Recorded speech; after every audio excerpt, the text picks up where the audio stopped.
قرآن خوانی ہو رہی ہے اور یہ 10واں ہو رہا ہے اور یہ 40واں ہو رہا ہے اور یہ برسی ہو رہی ہے، ان کا کوئی ثبوت نہیں ہے کتاب و سنت کے اندر، یہ بدعت ہو گئی۔ تو اسی طریقے سے بدعات ہیں۔ البتہ یہ ہے اب اسی طریقے سے ہمارے ہاں ایک نئی رسم چلی ہے، آپ یوم پیدائش منا رہے ہیں، سالگرہ کر رہے ہیں، یہ مغرب سے آئی ہوئی ہماری رسمیں ہیں، یہ کوئی صحابہ کرام سے حضور سے تو ثابت نہیں ہے۔ تو ان چیزوں کے اندر بچنا چاہیے ان سے۔ البتہ یہ ہے کہ ایک ہے کہ جو سائنس کی ڈیولپمنٹ سے ہے، اب کوئی کہتے ہیں صاحب پھر آپ ریل گاڑی میں سفر کیوں کرتے ہیں، وہ تو صحابہ کے اور حضور کے، یہ سائنس کی ترقی سے جو چیزیں آئی ہیں یہ بالکل دوسری چیزیں ہیں، ان میں ثواب کا معاملہ نہیں ہے، یہ تو آپ کی ایک ضرورت ہے جو پوری ہو رہی ہے۔ وہ آپ ہوائی جہاز میں سفر کریں، ٹرین میں سفر کریں، کار میں سفر کریں، یہ جدید ترقیات ہیں، ان سے فائدہ اٹھانا ہے اور ان کو استعمال کرنا ہے، تو یہ اور بات ہے۔ لیکن دین میں کوئی نئی چیز جو حضور اور صحابہ سے ثابت نہ ہو اور اس کو آپ حصول ثواب کی نیت سے کریں، وہ بدعت ہے۔ اب جیسے مثلاً حضرت عمر رضی اللہ تعالیٰ عنہ نے اپنے قدم کو بدعت قرار دیا۔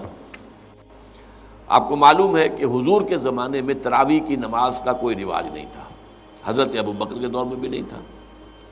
بلکہ یہ تھا کہ رات کو نماز نوافل ادا کرو اپنے اپنے طور پر، قیام اللیل اپنے اپنے طور پر۔ تو اس حوالے سے تراویح کی نماز کا جو ہے باجماعت یہ حضرت عمر نے کیا رضی اللہ تعالیٰ عنہ، کہ ایک دفعہ آپ آئے اپنے دور خلافت میں، مسجد نبوی میں دیکھا کچھ لوگ ادھر کھڑے ہیں، کچھ ادھر کھڑے ہیں، کچھ ادھر کھڑے ہیں، کچھ ادھر کھڑے ہیں، اب ایک ایک جو حافظ ملا ہوا ہے اس کے پیچھے قرآن سن رہے ہیں، پڑھ رہے ہیں۔ تو آپ نے کہا کیا یہ اچھا ہو ان سب کو ایک امام کے پیچھے جمع کر دیا جائے؟ اچھا کوئی اول شب میں پڑھ رہے ہیں، کوئی دیر میں پڑھ رہے ہیں، حضور نے 3 دفعہ جماعت کرائی اس رمضان کی رات میں، تو وہ تہجد کے وقت کرائی ہے،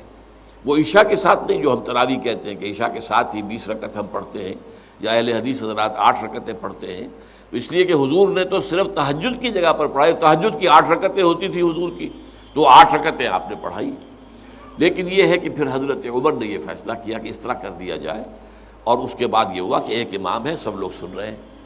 اس کے بعد ایک دن کہیں آئے حضرت عمر، داخل ہوئے، دیکھا کہ ایک امام کے پیچھے پوری مسجد بھری ہوئی ہے، جماعت ہے، ہو رہی ہے، اور آپ نے کہا نعم البدعۃ ھذہ، یہ ایک اچھی بدعت ہے جو ہم نے شروع کی ہے۔ تو اس سے بدعت حسنہ کا لفظ عام طور پر لوگ لے لیتے ہیں، لیکن یہ واضح ہے کہ یہ حق جو ہے یہ خلیفۃ المسلمین کو تو حاصل تھا، یہ نہیں ہے کہ ہر شخص اس طرح کی نئی بدعت ایجاد کر دے اور کہے یہ بھی اچھی بدعت ہے، بدعت حسنہ ہے۔ اگر ہم اذان سے پہلے یہ پڑھ دیتے ہیں، درود پڑھ دیتے ہیں، تو کیا برائی ہے اس میں؟ کوئی بری بات تو نہیں ہے درود پڑھنا، لیکن بھائی نہیں، یہ قرآن اور حدیث سے اور صحابہ کے عمل سے ثابت نہیں ہے، اس لیے یہ بدعت ہوگا۔ اس لیے جو چیز جو ہے اس طرح کی، لیکن حضرت عمر رضی اللہ تعالیٰ عنہ یا کسی اور خلیفہ راشد کا کوئی فیصلہ ہو اور وہ گویا کہ پرانے طریقے میں کسی چیز کا اضافہ ہو رہا ہو، تو وہ ایک علیحدہ بات ہے۔ لیکن ان کے بعد کیونکہ اس میں یہ ما انا علیہ و اصحابی، تو اصحاب حضرت عمر اصحاب میں سے ہیں، اور اصحاب ہی نہیں بلکہ آپ جو ہیں خلفائے اربعہ میں سے ہیں، خلیفہ ثانی ہیں، تو اس پہلو سے ان کی بات علیحدہ ہوگی، لیکن کسی اور کو اپنے کسی کام کی شروع کرنے کو بدعت حسنہ قرار دینا یہ درست نہیں ہے۔